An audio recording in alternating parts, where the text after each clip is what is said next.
Salut à toi, j'espère que tu te portes bien et bienvenue sur la chaîne YouTube consacrée à tous ceux qui veulent débuter en graphic design, mais plus précisément en motion graphic design. Pour cette première fois, nous allons voir comment réaliser un motion flyer à partir de Adobe Photoshop et de Adobe After Effects. Je suis Kevin Chettieu, graphiste et motion designer, and let's get started. On entame la première partie de la réalisation de notre motion flyer sur Adobe Photoshop. Alors après avoir ouvert Photoshop et après avoir cliqué sur New File, nous arrivons sur cette fenêtre où nous allons définir les différentes caractéristiques du support de communication que nous allons produire. Je mets 720 pixels en largeur pour une hauteur de 1280 en orientation portrait parce que nous allons produire un support qui est destiné pour les téléphones. Je clique sur créer et apparaît notre toile sur laquelle nous allons effectuer notre design ou notre dessin d'affiche. Pour commencer à travailler sur Photoshop, il faut tout d'abord déverrouiller le calque d'arrière-plan et ensuite importer les éléments qui vont nous servir à réaliser notre design. Pour le cas d'espèce, je vais commencer par notre ciel qui est l'élément principal du background de notre design et je continue par la suite des éléments. À l'extrémité gauche, à ce niveau, nous avons la boîte à outils qui nous permettra d'effectuer toutes les manipulations que nous voulons sur nos différents fichiers pour obtenir le résultat que nous souhaitons. Il y a également cette touche de CTRL-T qui permet de redimensionner les différents éléments à notre guise. Après les avoir disposés à l'aide de déplacement et à l'aide de cette technique qui consiste à les faire grandir et à les faire rapetisser, je vous retrouve tout à l'heure.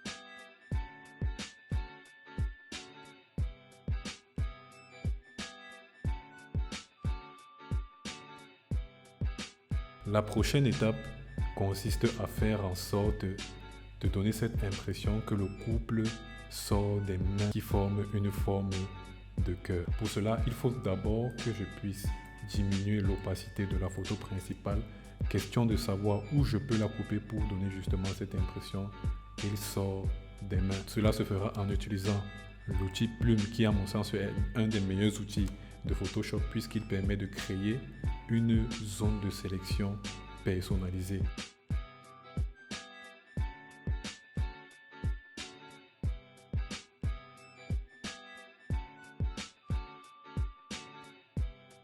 À l'aide de l'outil Plume, je viens de définir par ce tracé la zone de sélection que je veux pour pouvoir influencer cette image-ci. Et je viens ici sur la barre des contrôles, cliquer à cet endroit où il est écrit sélection. Je valide. La zone de sélection s'est faite par ces petits clignotements que vous voyez. Puis je viens cliquer ici pour faire apparaître mon masque de fusion qui me servira à mettre en évidence la partie de l'image uniquement que je veux qu'elle soit en évidence. Sur ce masque de fusion, la partie blanche représente la partie de l'image qui est visible et la partie noire représente la partie de l'image qui est invisible. Alors, pour bien voir le travail que nous venons d'effectuer, nous allons restaurer la transparence de notre image du couple bien-aimé. Et nous voyons ici là que effectivement nous avons comme l'impression que le couple sort des mains. La prochaine étape consiste à créer une forme. J'utilise à nouveau l'outil Plume, comme je le disais plus haut, pour pouvoir dessiner une zone de sélection qui nous servira à créer cette forme. Je fais passer le calque de forme en dessous de nos éléments. Voilà. Je définis une couleur pour le calque de forme qui ne sera peut-être pas la couleur définitive parce qu'au fur et à mesure que nous allons avancer dans notre design, nous allons certainement procéder à quelques réajustements. Parfait à ce niveau. Nous allons continuer avec le texte. Pour écrire un texte dans Photoshop, il faut utiliser l'outil texte qui se trouve à ce niveau et cliquer dessus. nous allons utiliser une police qui s'appelle photographe signature pour écrire notre premier texte de Je t'aime. Nous allons agrandir à ce niveau la police pour que notre texte soit visible. On redéfinit encore le font, photographe, signature. Ici, je mets en majuscule la première lettre. Je classe tout ça, je mets une couleur et on se retrouve tout de suite.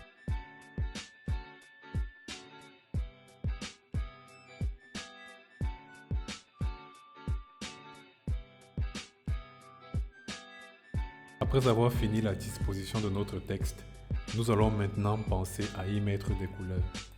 Pour le faire simplement, je clique sur mon texte et j'ai ici cette icône, ce petit carré sur lequel je peux sélectionner la couleur que je veux mettre à mon texte.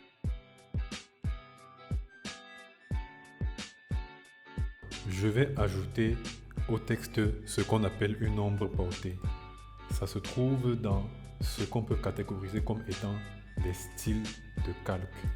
Pour accéder à ces paramètres, je double-clique simplement sur mon calque de texte et je viens ici à Drop Shadow.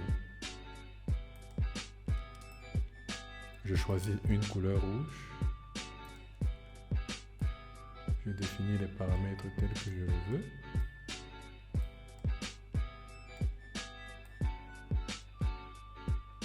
Et j'obtiens mon ombre portée. Évidemment, ce design n'est pas définitif. Au fur et à mesure que nous allons évoluer, nous allons l'ajuster de mieux en mieux. Les prochains éléments à mettre concernent nos cœurs. Nous allons donc faire la procédure comme d'habitude. Tout d'abord, les importer. Non, pas les importer directement sur le fichier, mais les ouvrir ailleurs parce qu'on n'aura pas besoin de tout le fichier de cette façon. Nous aurons besoin que d'un cœur que nous allons venir sélectionner à l'aide de notre outil lasso. Nous allons l'amener dans notre design et le redimensionner par CTRL-T. Ensuite, le dupliquer à l'aide du raccourci CTRL-J.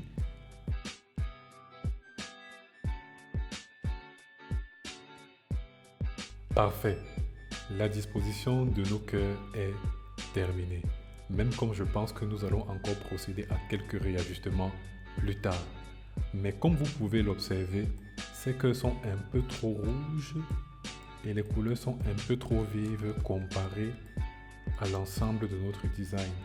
Nous allons donc par ce qu'on appelle des calques de réglage essayer d'ajuster la colorimétrie. Pour cela, je vais choisir un calque de réglage qu'on appelle teinte et saturation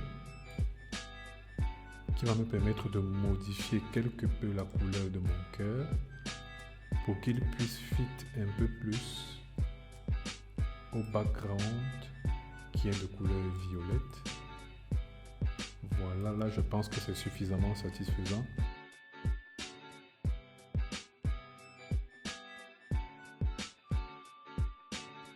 Parfait. À ce niveau, il ne reste plus qu'à faire quelques réajustements sur les images et à ajouter une texture ici en bas à notre forme. Pour ce faire, nous allons d'abord trouver notre calque de forme qui se trouve là. Nous allons importer la texture que nous voulons le mettre de cette façon. Et nous allons faire ce qu'on appelle un masque d'écrêtage en mettant le calque de notre texture au-dessus du calque de notre forme. Maintenant Alt pour que la texture puisse entrer dans la forme et en modifiant ce qu'on appelle ici les modes de fusion qui influencent en même temps soit sur la colorimétrie, soit sur la luminosité d'un calque en dessous d'un autre. pour pouvoir créer quelque chose de beau à nos yeux. Ceci étant fait, nous allons passer au prochain élément qui est les lumières que nous allons également importer du même dossier de notre ordinateur. Nous allons faire monter les calques ou le calque de lumière au-dessus et nous allons également une fois de plus changer son mode de fusion pour ne faire qu'apparaître la lumière dont nous avons besoin.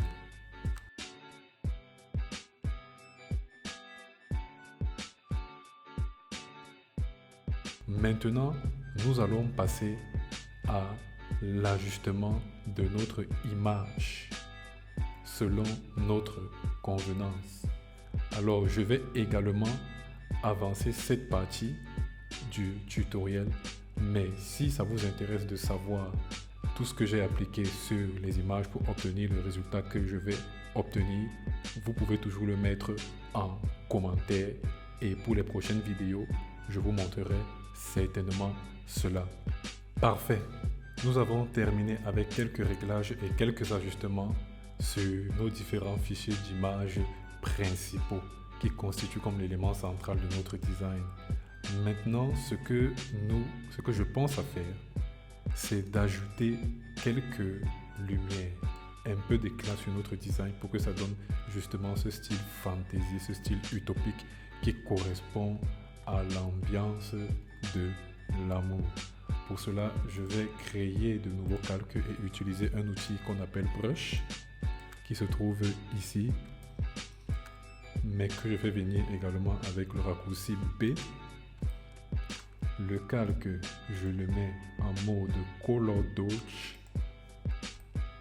C'est un mode de couleur très utilisé pour pouvoir créer des lumières dans Photoshop. Je sélectionne la couleur à l'aide de l'outil pipette que j'ai pris ici. Je sélectionne la couleur que je veux utiliser pour créer notre lumière et je fais mon premier test en cliquant. J'augmente l'opacité et le flow ici et je clique. Peut-être un peu trop fort. D'accord, je réajuste tout ceci et on se retrouve tout de suite après.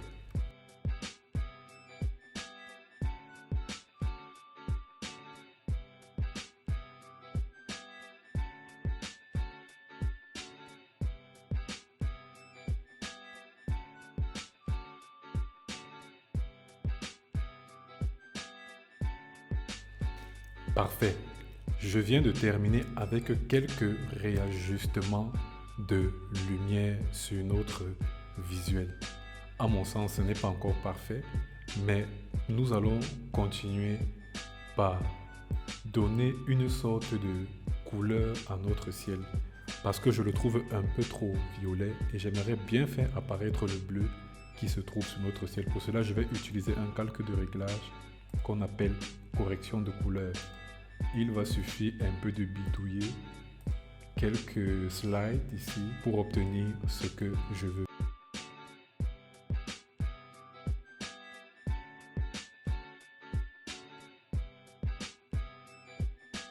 Parfait, nous venons de terminer. Tout ce qui nous reste à faire à ce niveau, c'est d'équilibrer la colorimétrie générale de tous les éléments qui se trouvent sur notre flyer.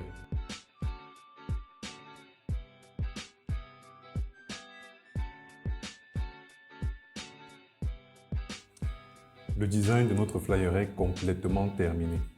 Il ne reste plus qu'à l'animer dans After Effects. Et pour cela, il a fallu reclasser les calques dans certains groupes. Les groupes correspondent à des calques qui seront animés de façon collective et des calques qui ne sont pas dans des groupes qui sont isolés, comme celui de ce couple, seront animés de façon individuelle. Vous comprendrez mieux dans After Effects.